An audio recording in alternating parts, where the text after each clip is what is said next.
I nominate Mayor Nick Ken for president. Wow. Maybe I really didn't want it, that's why I couldn't say it. I was thinking that, Shane. But you're one of my three amigos, you know, so. Don't say that, please. What do you have to offer? Donuts What do you and have to coffee. offer? I brought this in. I have Maria. called, Ken asked me to support him as council president, and I did ask Ken several questions, which, you know, I was very satisfied with the answers. Would anybody like to hear some stuff that I asked Mr. Martin? Sure, go ahead, Rita. Okay, again, I was preparing for this year, coming into this year, and the person that I'm choosing for next council president, I wish that they represent all of the residents, all of council, and all of the administration. Must be able to open communicate with all of council by email, by phone regarding our city, the functions of the administration, work openly with an open mind with all the employees. Working with council, not against them.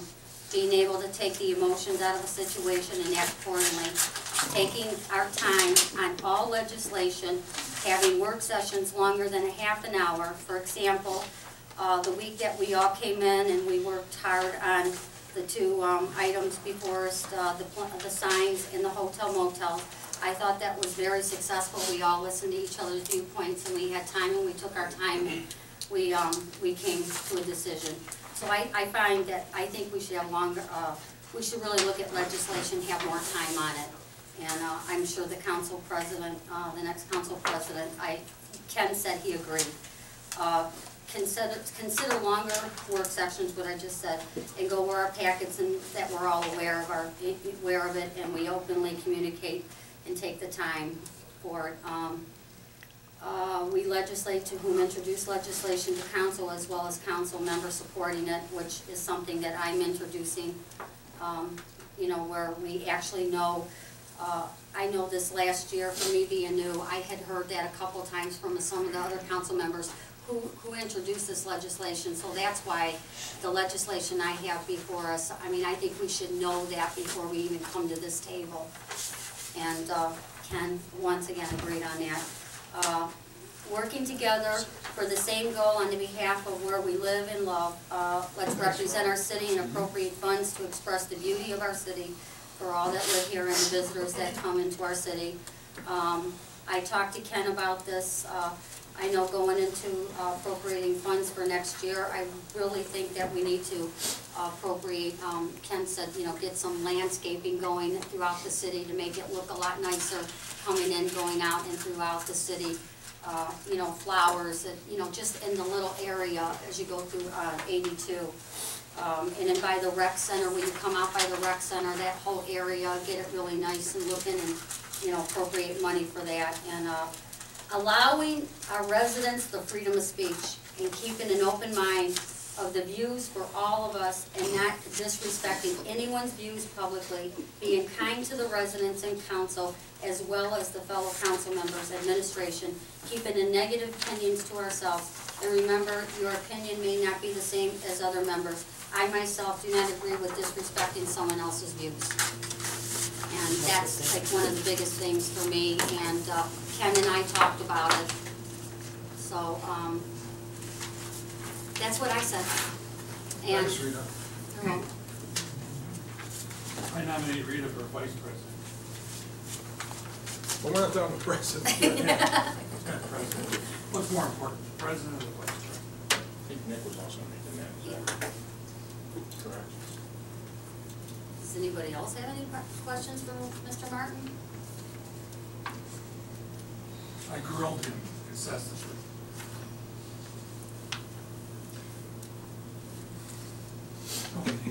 Well, Ken, how do you feel about the most important one, though, about the freedom of speech, the residents that come up and want to voice their opinion? I think that's important. I think everybody has an opportunity to speak.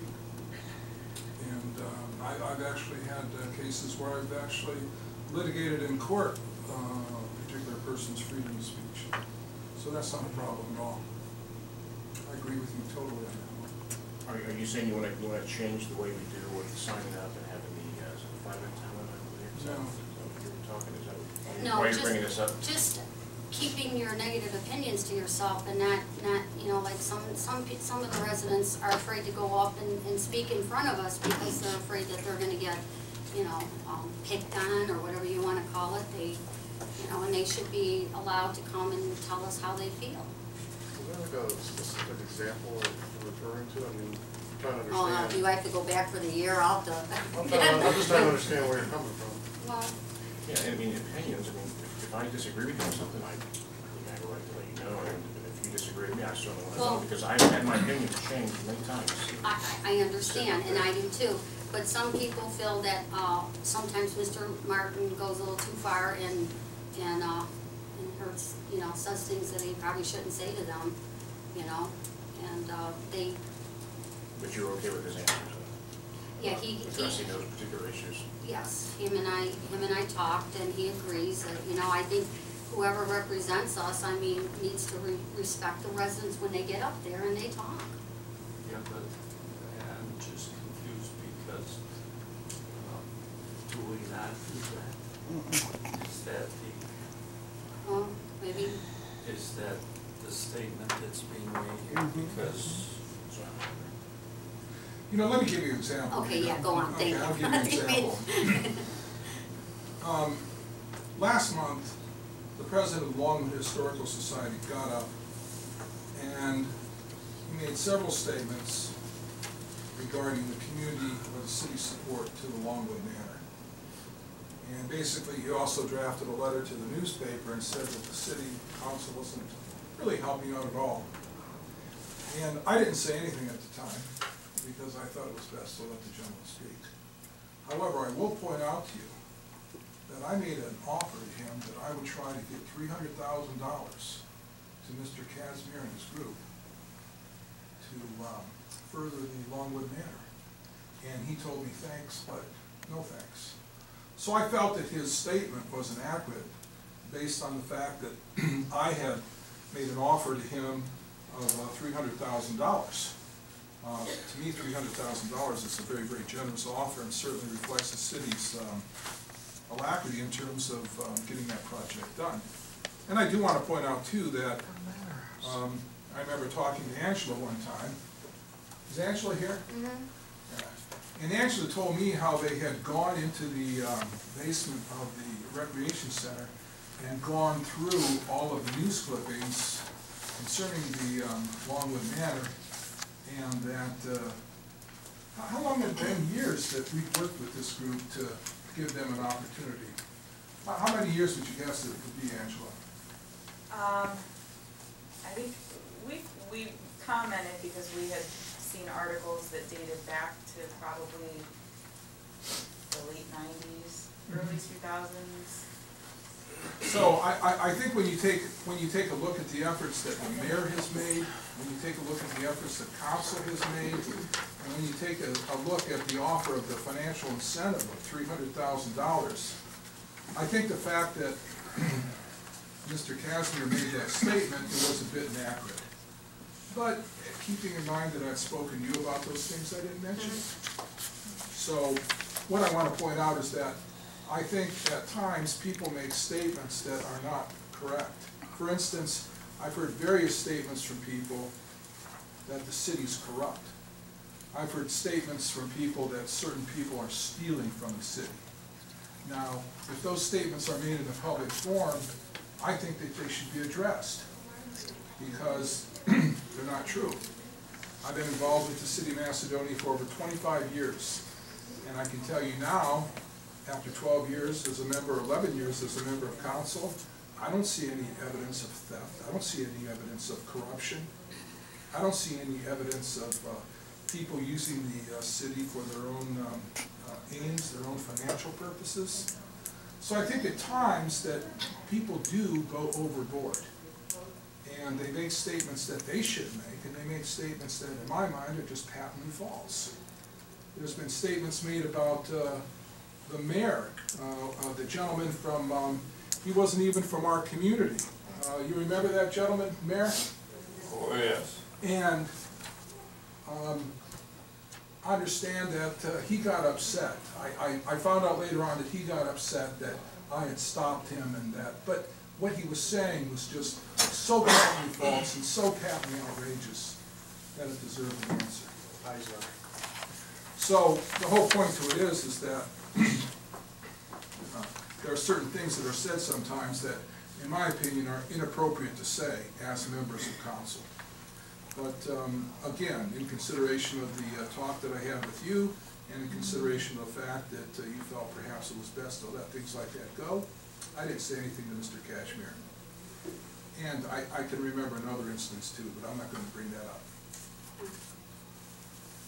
You know, debate is a good thing as long as you can, you know, people get heated. I mean, people are emotional about things. I think that if you don't have debate, then that's not how government works in this country. You need to be able to talk about the way we feel and the way we see things and do it in a reasonable manner. I think you guys have done a good job of it. Sometimes people, you know, get emotional, but I think we've had some instances of when there was a public comment where it got to a point where it was even beyond personal and disrespectful and long-winded, and we were redundant, and I think that's what kind of brought on our limit. And, you know, a lot of what we researched when we were talking about it, many communities do that.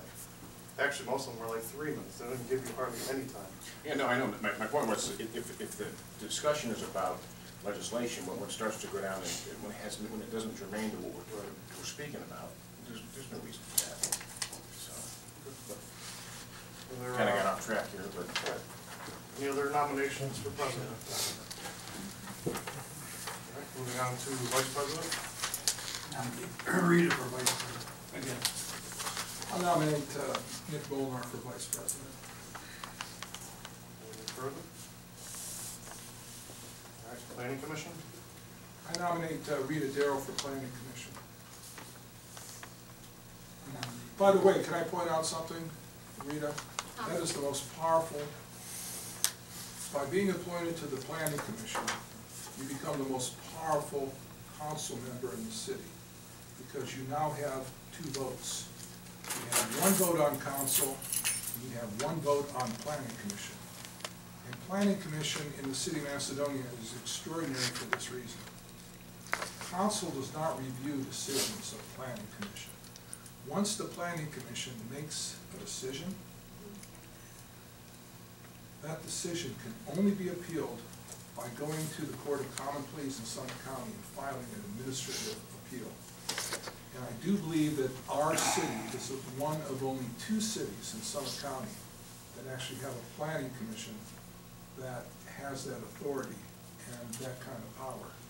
But the reason I think you'll enjoy planning commission, the reason I think you'll do a good job, is because you more than anyone else have attended the meetings, you've been there, you've discussed some of the issues, and you've been involved in them. So I think that is an excellent position. That's why I have always enjoyed planning commission, for the reasons that you have also a hand in the economic and the aesthetic development of the community. I think it's a huge step for anybody, especially somebody with just completing your first year. I wasn't feel comfortable doing it. I've been here for 7 years, but if Ken is okay with doing it, you do have more free time than most of us. It appears that, you know, I'm okay with going down that route. I do know you go to the meetings, and you seem to investigate quite a bit of stuff, so I'm okay with going down there. How does the mayor feel though? Are you okay?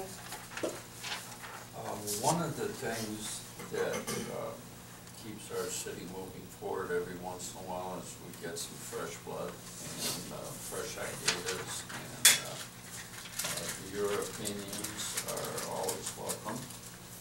One of the things that you might lack is experience, and I hope you realize that when you go into this, that there are some things that are going to be altogether different, or there'll be things going on that you don't understand.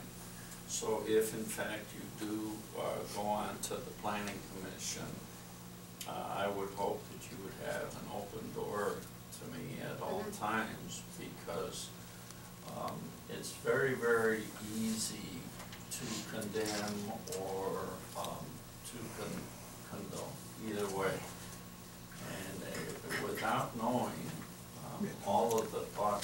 process that goes behind it, and without having a lot of experience, it will be more immediate that you should be talking to me a lot of this. So I would hope you would be. Right.